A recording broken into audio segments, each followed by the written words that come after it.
कैसे रहोगे महाराज। इस संसार में स्त्रियों का जीवन पराधीन का कहा गया है। पराधीन सपने हूँ सुख नाही। बेटी जन्माए तो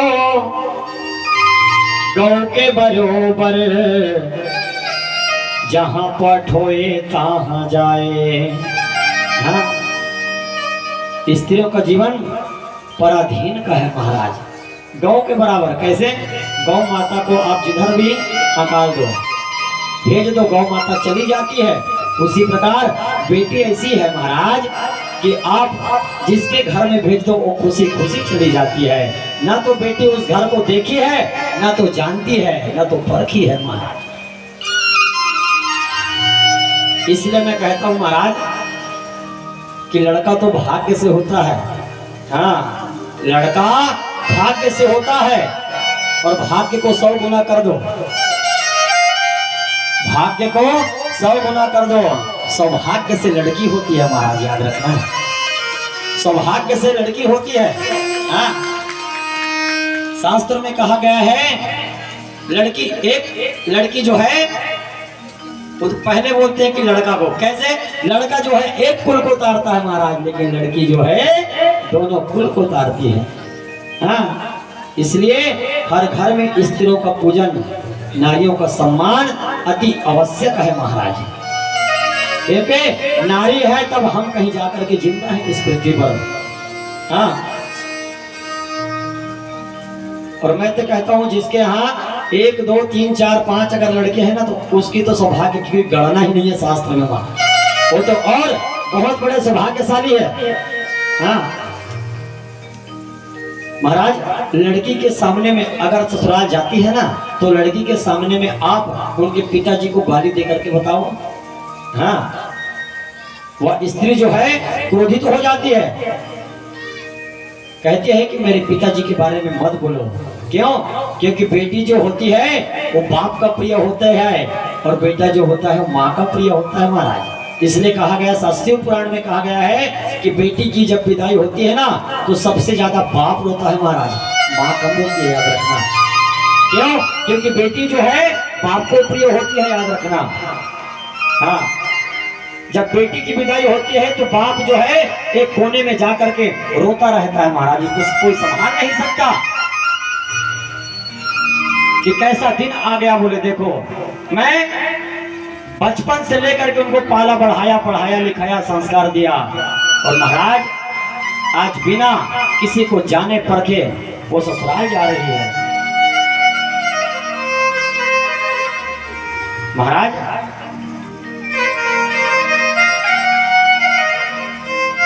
कई लोग कहते हैं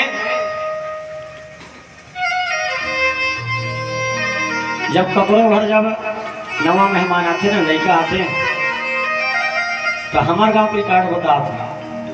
हमारे गांव हमें पता चले थे कि लड़की हो लड़का नहीं। कैसे बताओ? लड़की होते कहां एक ठन फटाका फूटते, हाँ, और लड़का होते कहां गिनती नहीं है। यहाँ आज पहली बार पड़ोसी घर नया मेहमान है, आप फटाका रात भर में सो रहे हैं, फटाका मारे और यह ऊंचो आहन तब रंग ढंगनी पर सोए का बतानो।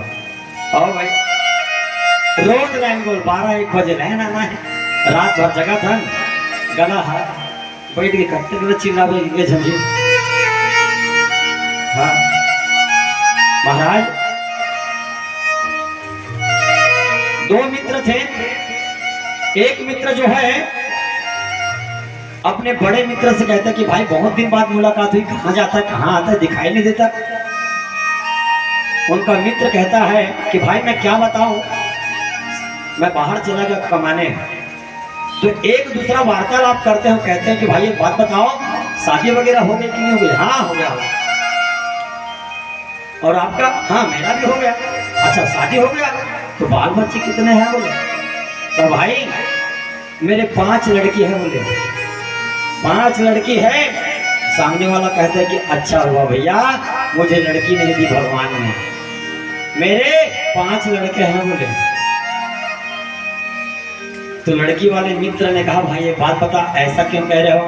अरे लड़की होती तो बहुत टेंशन, उसको स्कूल छोड़ने जाओ, वो जहाँ भी जाती है उसके पीछे पीछे जाओ, उनका ध्यान रखो, ख्याल रखो। लड़का है कोई फर्क नहीं पड़ेगा, जहाँ जाए कुछ भी करे, पबजी खेले जाए, कुछ भी करे जाए, कोई मतलब नहीं। हाँ अच्छा हो गया भगवान ने लड़का दिया है। उसी समय 5 वर्ष की कन्या थी महाराज उस समय उसके साथ। वो कहती है कि अंकल आप क्या बोल रहे हो? बोले आपको भगवान ने लड़का लड़का दिया है और हम लोग 5 बहन है, याद रखना भगवान लड़की किसी कंगाल व्यक्ति को नहीं देता है। बोले हाँ याद रखना, किसी कंगाल व्यक्ति को नहीं देता है भगवान लड़की, लड़की उसी को देता है महाराज जिनमें कन्यादान करने की हिम्मत होती है, सामर्थ्यता होती है महाराज, उसी को लड़की देती है भगवान। हाँ एक बार नानक जी महाराज अपनी लड़की को कंधे पर रख करके मंदिर पर चढ़ रहे थे। वहां के पुजारी ने कहा महाराज एक बात बताओ, इतनी बड़ी लड़की है उनको कंधे पर रख करके चढ़ रहे हो, आपको बोझ नहीं लगता? बोझ नहीं लगता आपको? वो लड़की कहती है कि महाराज जी क्षमा करें, लेकिन एक बात बताओ, जिसके माँ बाप के, जिस माँ बाप के कंधे पर अगर लड़की का हाथ होना तो माँ बाप का कंधा भी हल्का हो जाता है महाराज। बोले हाँ माँ बाप का कंधा भी हल्का हो जाता है, बोझ नहीं रहता महाराज। और आप कहते को लड़की को ला रहे हो, कई लोग यही समझते हैं महाराज कि भगवान ने लड़का दिया, अच्छा हुआ लड़की ने दिया। याद रखना